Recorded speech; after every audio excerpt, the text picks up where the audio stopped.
the show for real estate entrepreneurs. I know you've got a young daughter as well, and I have 2 young boys, and I just curious to what your advice would be to the young kids out there on how to be successful in life. Oh man, listen, if you work hard and you are nice to people, a good person, great things will happen.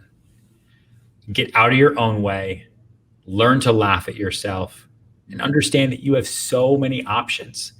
Okay. And it's also important to know too, that you should never, ever, ever, and I talked about this at our mastermind actually last week, never mistake a speed bump in your life for a brick wall. Ooh, right? That's good. It's important. I moved to New York City to do theater. I didn't come here to do real estate. I came here to do theater, and real estate was not even close to like option B or C or D. It wasn't even the alphabet. It was like in the Chinese alphabet. Okay. That's how far away it was from my ideas of what I was going to do with my life.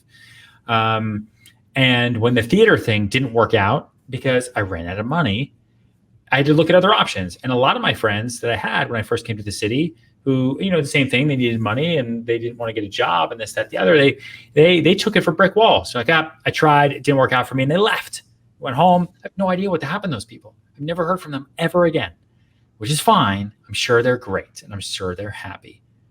But if you're somebody that wants to make a dent on this planet for the rest of time, in some way, shape, or form, and lead the absolute best life you personally can. Don't even think about anybody else. Don't try to compare yourself to anybody else, but just think about what you can bring to the table and the absolute best life you can lead. Okay? You've got to put in the work. You've got to be really good to other people. And you have to wake up every single day knowing that speed bumps are in the damn road. They're there, and they're meant to slow you down because maybe you were going too fast in the first place. So slow down, take a second, and then keep driving. Success is around the bend. You just don't know which bend it's going to be around. And I'll leave you with something that I see Valerie just put in the comments here that I told our agents and our course members last week too.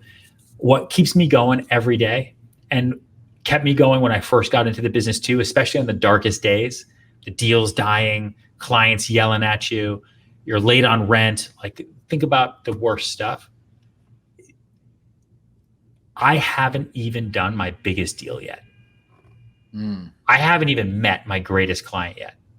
How crazy is that? Yeah. And I just know I'm going to.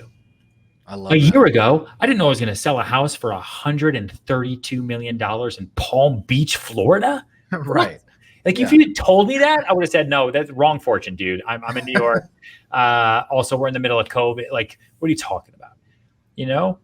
12 years, I didn't know I was going to be on a TV show for 10 years. If you had told me that, I'd have been like, what? No, I'm getting into real estate. I'm like, no, what are you talking? What? Then not for me at all. The greatest thing you've ever done, you haven't even done yet. The greatest person for your life, you haven't even met that person yet. You might meet them tomorrow. You might meet them in a year. It could be 10 years. Who knows? But make sure you are ready when that opportunity happens. And that excites the shit out of me. Yeah. That's really awesome. The greatest day of your life hasn't even happened yet. Yep. To watch this full Founders Club interview, click the link in the description below. And while you're here, don't forget to hit that like button and subscribe for future videos.